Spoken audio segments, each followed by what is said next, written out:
One of the world's largest automakers now says it is facing massive losses, due in part to U.S. tariffs. So Stellantis makes Chrysler, Jeep, Dodge vehicles, and it's now saying it lost $3.7 billion Canadian. We're just talking in the first half of 2025.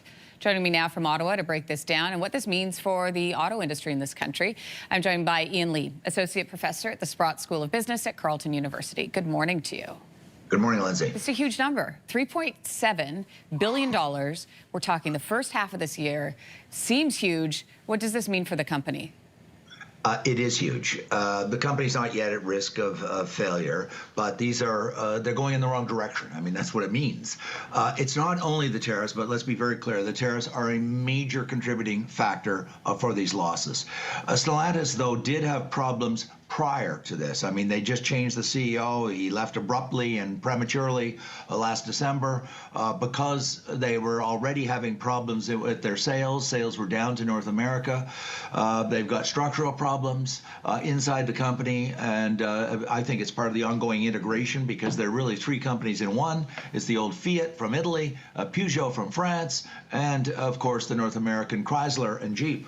So they've got integration problems, but first and foremost are the tariffs. That's really changing the climate for the auto industry. So tariffs, restructuring. What about electric vehicles? How does that play into this? This is something we're not talking about enough, I think. And electric vehicle car sales are going up around the world. They're skyrocketing in Europe and especially in China, where I've been teaching every year. You can see it on the road, on the ground, with all the EVs everywhere. But North America has not. There's a much more greater reluctance, possibly because of the greater distances that we drive, possibly because we drive bigger vehicles, SUVs and trucks and that sort of thing. But the EV sales are down, not up. And they put a lot of money, Stellantis has put a lot of money into EV R&D and plants, and the sales aren't there to sustain it. So they've got some tough choices coming down the pipes. Well, I had to tell you, I drive an EV. I'm a new EV driver, and I was expecting the infrastructure to be more readily available. Like, I'm searching for charges a lot of the time. And then, of course, you've got that incentive that has been removed, the tax incentive, right? So that all plays into this as well, I assume. You're absolutely right. And Lindsay, I'm glad you brought that up. I just bought a new car yesterday morning. Actually, it's a used car. It's 2 years old. Yeah. It's very, very fuel efficient. I assure you, it's a 4-cylinder. But it's gasoline only because I'm worried about, not because I don't believe in EVs, the technology is there.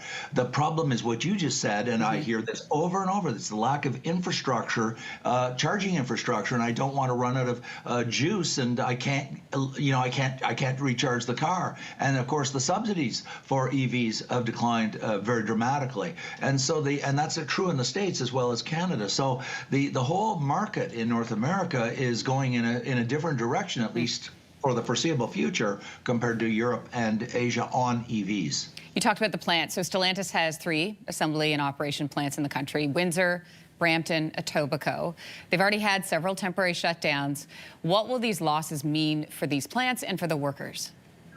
I don't want to be bearer of bad news, but I'm evidence-based, and I look at the data and I look at the numbers, and I would say that the Windsor plant and the Brampton plant are in deep trouble. If we don't have a trade agreement that eliminates the tariffs or almost eliminates the tariffs on the auto industry, sadly and unfortunately, I think it's highly probable that we'll see major reductions, if not outright closures, of Windsor and Brampton.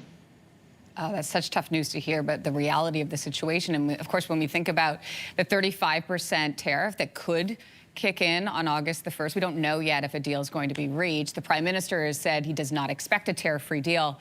What message is this sending to the whole industry? I think it's showing that and I think it's showing to the Premier's meeting with the Prime Minister today in Huntsville. I think it was Huntsville. I think they're going. This is what they're going to talk about. Not Stellantis per se, but if we don't have a trade deal that involves the elimination or almost near elimination of those tariffs, we're looking at a dramatic decline of the automotive industry. I think also steel and aluminum. And so this is going to, I think, sharpen the conversation. I'm not inside, I don't have any inside context, but I can connect dots. Right. And I think that they're going to have a very hard conversation today. Are we going to continue to protect those industries that are protected, that the Americans want us to give up, open up? And one of them, of course, is supply management. And if they say, no, we want to continue to save those industries, then someone's going to say, I think it's probably Carney, is going to say, are you aware this could cost us the auto industry in Canada and the steel industry? Are we willing to pay that price to save the protection of those irritants that so upset the Americans that is itemized each year in the U.S. Trade Rep report to Congress? We'll see how this plays out. Ian Lee, always good to see you. Thanks for your time. My pleasure, Lindsay. If you like that video, make sure to subscribe to the Your Morning YouTube feed, where you can find all kinds of new content posted every weekday morning.